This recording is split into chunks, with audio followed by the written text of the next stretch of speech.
breastfeeding him. So, you know, people were getting upset with me because they were like, you know, you need to take care of yourself. But to me, his health mattered more than mine at that time. And so I was refusing any medications, and I said, I don't want medications, I just want to know what's wrong, because this doesn't make any sense. Like, I can't have a stomach bug one day and it turns into gastritis. I'm a healthy, so I thought, 20-something-year-old person. How is this happening? So I'm out to dinner and I'm telling Syriac all about this, and he says, listen, I want you to write this down, because I had an appointment with a kidney doctor finally. I want you to write down these 2 diseases. And I forget what the one was, but the other one was IgA nephropathy. He's like, I really think it's one of these 2 things. The rash, the blood in the urine, the protein in the urine. And I would get real bad pain. And I always thought, I'm like, you know, the way I would describe it is, if I had my appendix, I'd imagine I had appendicitis. I just keep getting pain here. And he's like, it's probably kidney pain.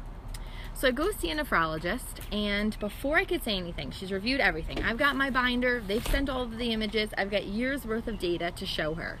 She takes it into her office, skims through it in a bit, and then comes and talks to me. And before I could even say what Syriac told me to say, she goes, you know what, hun?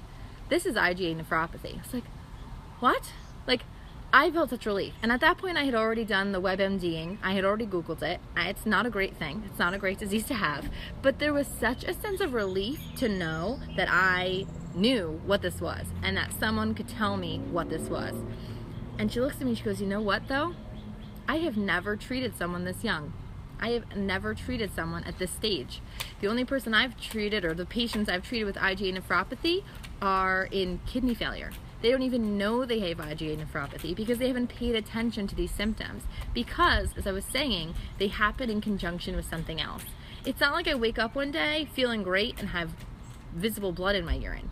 It's not like I wake up one day and have this ridiculous rash. It's always in conjunction with something else.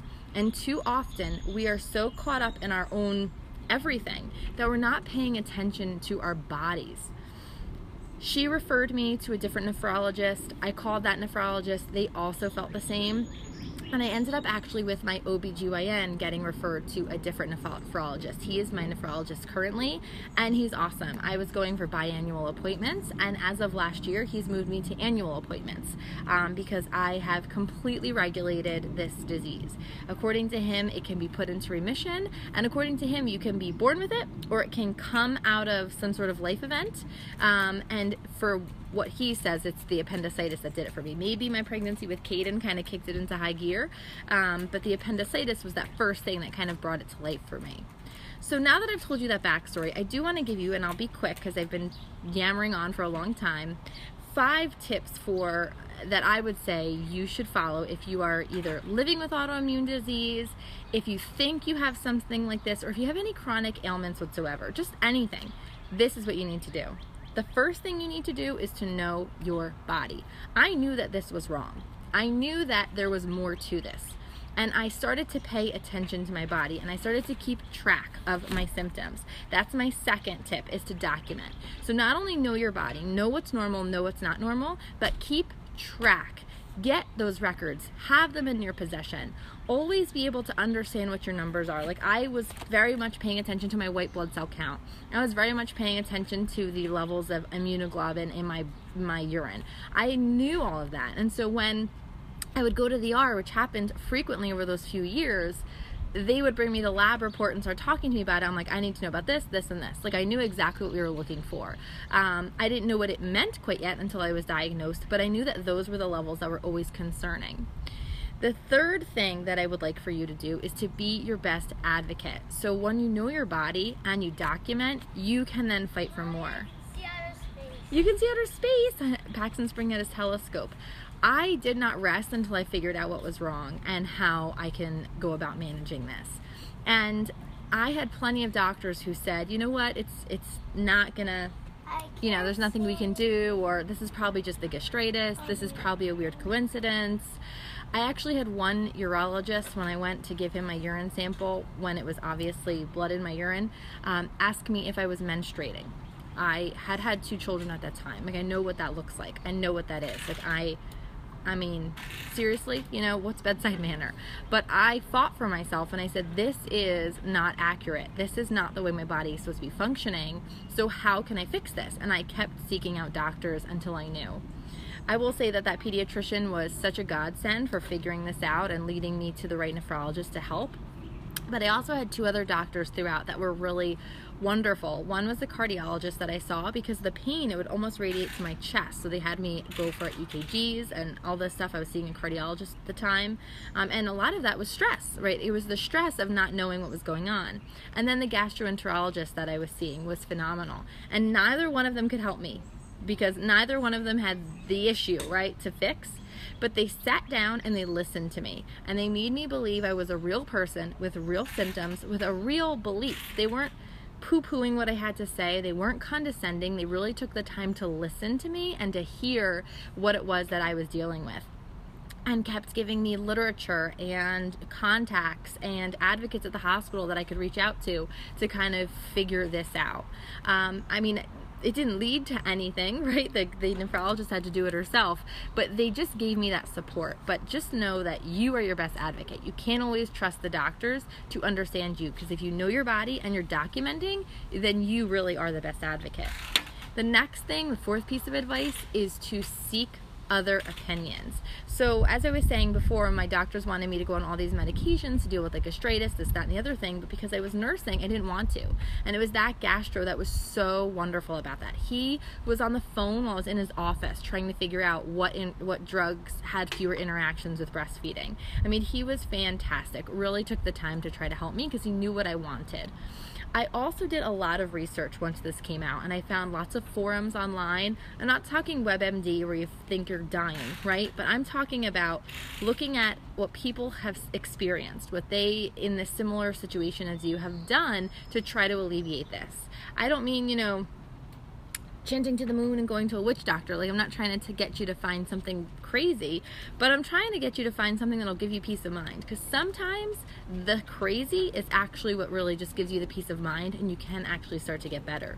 I spent a year after my initial diagnosis, actually it was a year and a half after my initial diagnosis, as a vegetarian, because in a lot of my research, and that initial nephrologist all recommended a low protein diet to help regulate this, because the immunoglobulin A is a type of protein, and if my kidneys aren't processing it, and then I get sick and my immune system notices all this excess protein, the logical thing would be to not put so much protein into your body. That did not work for me. There are plenty of IgA nephropathy sufferers who have found that as a benefit. It did not work for me. And my most recent nephrologist, the one who I've been with for the past few years, yes sir? You keep seeing a light thing? I'll help you in 2 minutes. He said that he has never really seen much success with that either, and that a lot of people don't have great energy levels, and that really sopped up my energy. But I did the research and I tried it for myself. The next thing that I want to recommend for you is to work out, to eat healthy. I don't mean work out every day unless that's your cup of tea. I mean, it is for me, but just have a healthy lifestyle. I'm not saying this is going to prevent disease, right? I have disease. I am saying that this is going to make your quality of life so much better. Food is fuel for our bodies, and when you start to understand food and you start to use it in the proper way, you can make such amazing changes for yourself. I was able to have no blood and no protein in my urine for the past year. When I left my doctor's office a year and a half ago, my nephrologist, he told me, 2.5 years ago actually, before I was even pregnant with my 3rd, he said, just make sure your OB knows that every time you give a urine test, there's going to be blood and there's going to be protein. Because it's something they test for when you're pregnant. It could show markers of inconsistency in your pregnancies. He's like, you have to make sure they know it. Be your own advocate. He gave me all this paperwork to hand to them to show that I'm always going to have these are the levels. If it gets above here, we need to worry about it. As of last year, I have none. None. Coming from a place where I was told that it would happen every single day of my life, I would be spilling this into my urine every single day, and I have had none. And I swear to you, it is the new lifestyle that I've been living. I swear to you, it's eating healthy, clean, whole foods. Eating meat, eating shrimp, eating chicken, eating all these things that for a year and a half I tried and experimented with, and it didn't work out, not having them. You can't see the world. He's looking through his telescope because we're on the world. We're on the earth. I'll show you in a minute. And it's just done something for me that's amazing. And regular exercise is so healthful. I am not living a paleo lifestyle, but I have read many articles and medical journals that show that a paleo lifestyle or something similar to that is really beneficial for those with autoimmune disease. Yes, getting there, Mindy. And it's just an amazing thing when you think about what diet can really do for you. So it's been a year. I went back to the nephrologist yesterday, had my blood work. I haven't had my results yet, but when I gave him my urine, looked good, right? And that's so weird to say, but it's so true. It looked good. And I feel good. I am healthier and stronger than I've been in my entire life. I'm getting bit by bugs. I apologize. I'm shaking or scratching myself. And it's amazing what this has done for me.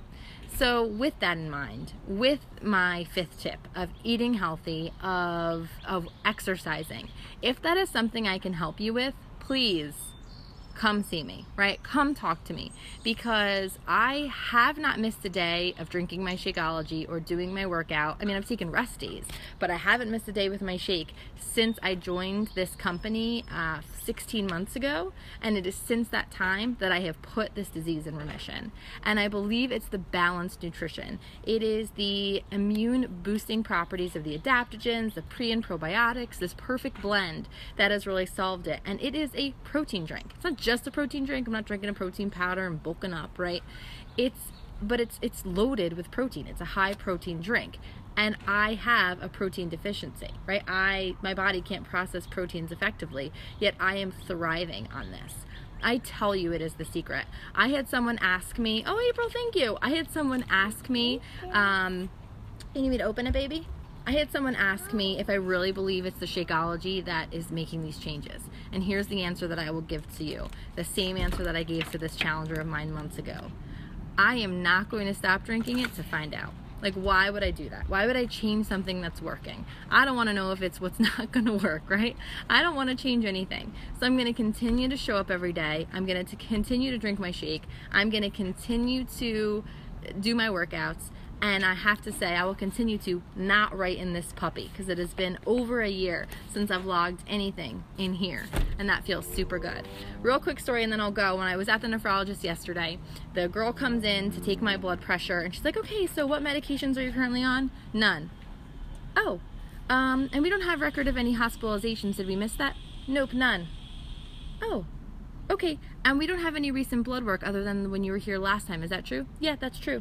Because every time prior to that, I've had like a series of new information to share with them, and I have none, because I don't need it anymore. I'm going to keep doing this because it's working for me. Thank you so much to those of you that listened, and if you have any